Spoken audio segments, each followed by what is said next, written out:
Adventurers, attention!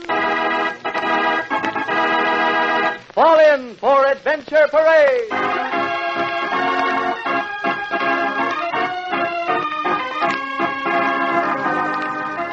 The Mutual Broadcasting System cordially invites all adventurers from 6 to 60 to join in its parade of the world's most famous stories. Stories of action, mystery, and adventure. And here is your host and storyteller, the leader of Adventure Parade, Roger Elliott. Thank you, George Hogan, and hello, adventurers. Today we continue with the third in our series of true animal adventure stories. You remember we're bringing you this series as a tribute to a wonderful organization. But for the sake of any new listeners, George, will you carry on? Well, this is National Boy Scout Week. They're celebrating their 37th birthday. And the writer of the stories, Ernest Thompson Seton, was one of the founders of the Boy Scouts. As a matter of fact, Mr. Seton was Chief Scout for 5 years. Besides being a fine writer, too. It's a real pleasure to pay tribute to the Boy Scouts of America by bringing you his delightful animal stories. What's our story about today, Roger? Today's story is about a bear, the Coger's Creek Bear, and his feud with the hero of the tale, a razor-backed hog. But now for the third of Ernest Thompson Seton's true animal stories, the story of Foam, a razor-backed hog.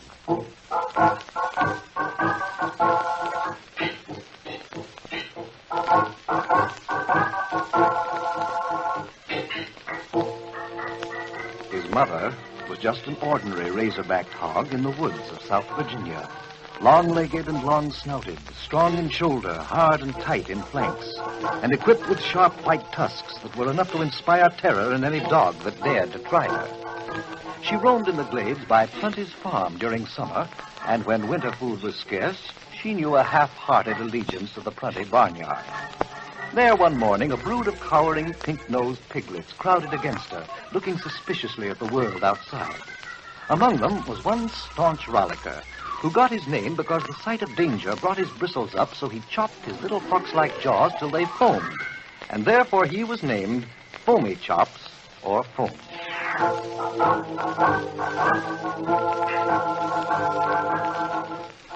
Now, Lizette Prunty had wandered one day to Coger's Creek for June strawberries, and she kept going further on until she heard suddenly a loud sniff-sniff. The brushwood swayed, and out stepped a huge black bear. Poor Lizette was terror-stricken. She could neither move nor run.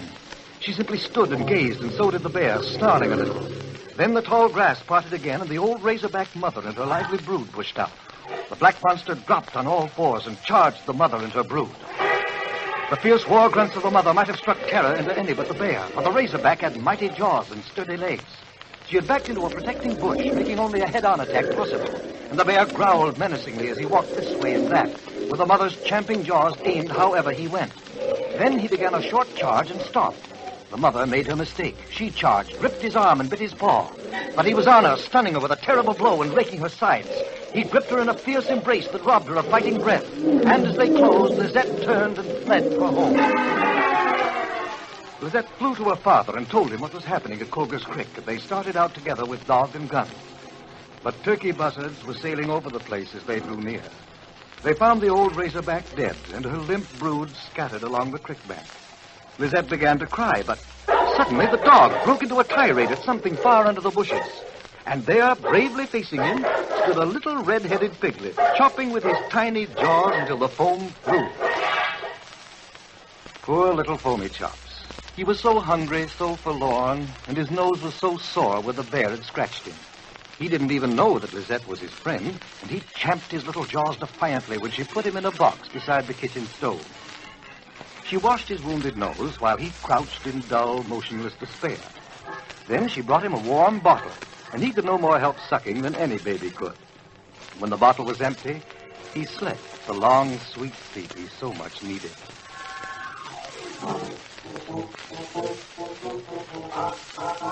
Before his tail began to curl, Foam learned that Lizette meant food. Next he found that he could bring Lizette, that is, food, if he squealed. And thenceforth his daily practice developed a mighty voice. And so he grew out of his box and into a runway, and became so frisky that he was allowed to run free, coming when Lisette whistled, racing across the garden, or out of sheer caprice, hiding and watching her search for him. One day, Lisette was blacking her shoes with some wonderful polish that dried quite shiny. Foam had tried in vain to get her attention. He'd tumbled a lamb on its side, he'd scared chickens, and run around Lisette. At last he raised himself on both hind legs and put his front feet on the chair beside Lisette's foot, grunting as if to say, "Please give me some." And so she painted his front feet with the blacking, which dried in a minute, and Foam's pale pink hoofs were made a splendid shining black.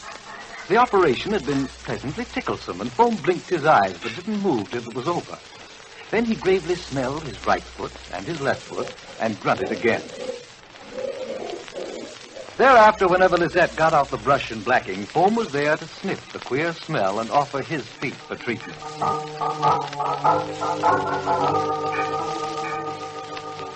There were two companions in Foam's life, a duck and a lamb, strange creatures that Foam inspected narrowly out of his white-rimmed eyes with distrust and a little jealousy. But they proved pleasant people to sleep with. They kept him so warm. And soon he devised ways of enjoying them as playthings. The lamb's tail was long and pullable, and the duck could be tossed over his shoulder by a well-timed root.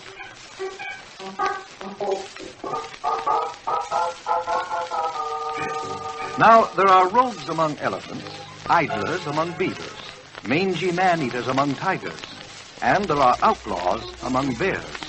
Creatures at war with all the world, making themselves known by their evil deeds and finding pleasure in destruction.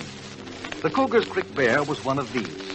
He wandered about doing all the mischief he could, smashing down fences, little sheds, or field crops that he couldn't eat for the pleasure of destroying. But his main taste was for flesh. Calf's flesh he loved, but he wouldn't dream of facing a cow. He delighted in robbing birds' nests. He'd work half a day to get at a family of flying squirrels. But his favorite food was pork. A wonderfully keen nose had the Coger's Bear. He wasn't far from Putty's when the soft breeze rippling through the dawn woods brought him the sweet, alluring smell of pig. And he followed it, swinging his black head as he sifted out the invisible trail from the others on the wind. Marvelously silent was the bear when going through the woods, and Coger's Bear reached the Putty's swiftly and noiselessly, led at last to the little paddock where Foam was sleeping with his head across the woolly back of the lamb. The bear surveyed the fence, and finding no opening, proceeded to climb over. But it wasn't meant for such a hulk of flesh. The paling swayed, yielded, fell, and the bear was in the paddock. If Foam had been slower or the lamb had been quicker, everything would have been different. The bear rushed forward. Foam darted aside. The lamb sat still. A heavy blow from the bear's paw put an end to its ever moving again, just as Foam disappeared through the hole in the fence.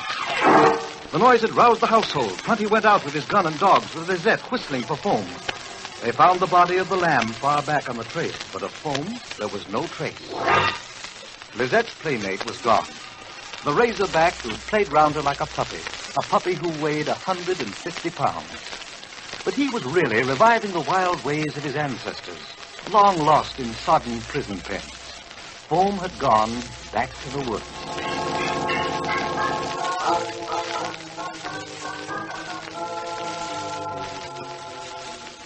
It's a long, dusty road from Dan River Bridge to Mayo Valley by Coger's Creek. Yet down its whole length there trotted one day a sleek young razorback. She was barely full-grown, shaped in body and limbs like a deer, and clad in a close coat of glistening grizzly hair that flashed in the sun.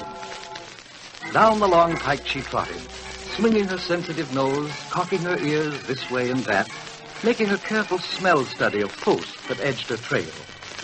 She stopped at many a crossroad, and she studied many a breeze, but she kept on trotting until evening saw her in the woods that lie beyond the lower bridge of Coger's Creek. She paused there at Foam's scratching post, and as she stood, Foam charged out of the woods, gold-red mane bristling. The gray razorback, Griselle, hadn't known until he stood there what had brought her along the trail, but she knew now that she'd found it. And so the woods around Coger's Creek soon sounded with the eager talk and the busy hoofs of Griselle's brood.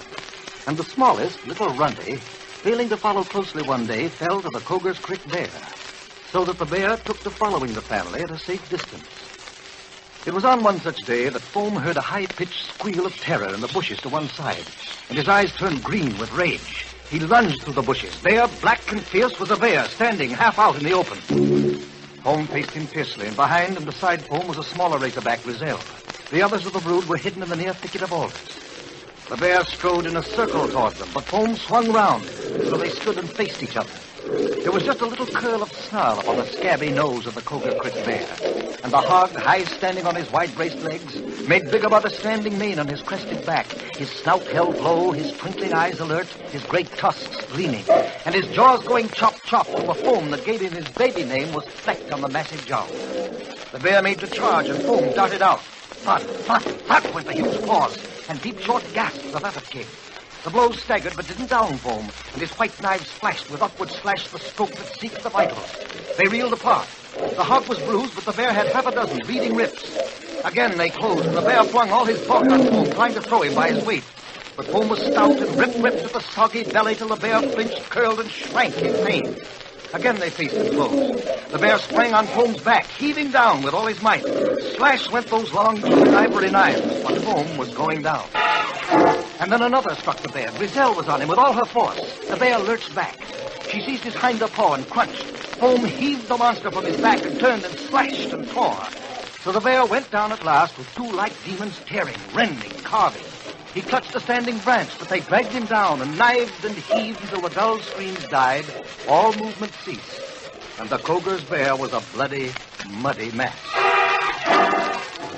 But Foam came quickly to himself, turned wholly calm, and the little pigs came out fearfully to root at the fallen foe, rushing away in fright at a fancied sign of life, while Griselle came close to Foam and then called her brood away. They rollicked off together, Foam last of all, with strength unspent and head held high.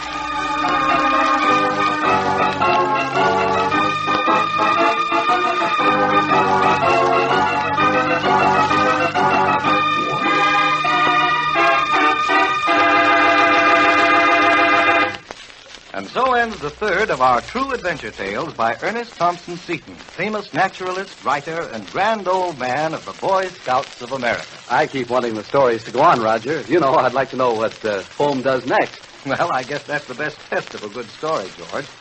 And you'll be just as interested in tomorrow's story, A Wolf Who Was a King. Lobo, King of the Carumpah. Until then, so long. So long, Roger. We'll all be listening tomorrow, same time, same station, for another true story by Ernest Thompson Seton on Mutual's Adventure Parade.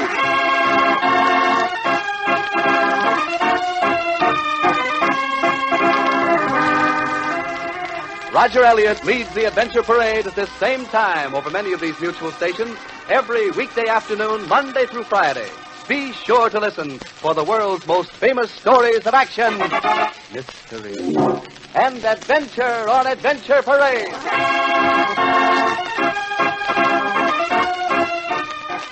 Roger Elliott is also your host at the House of Mystery, heard on most of these Mutual stations each Sunday afternoon.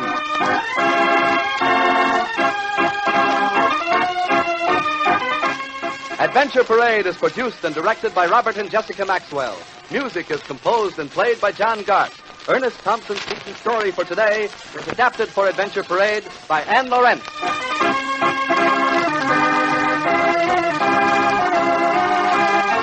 This is the Mutual Broadcasting System.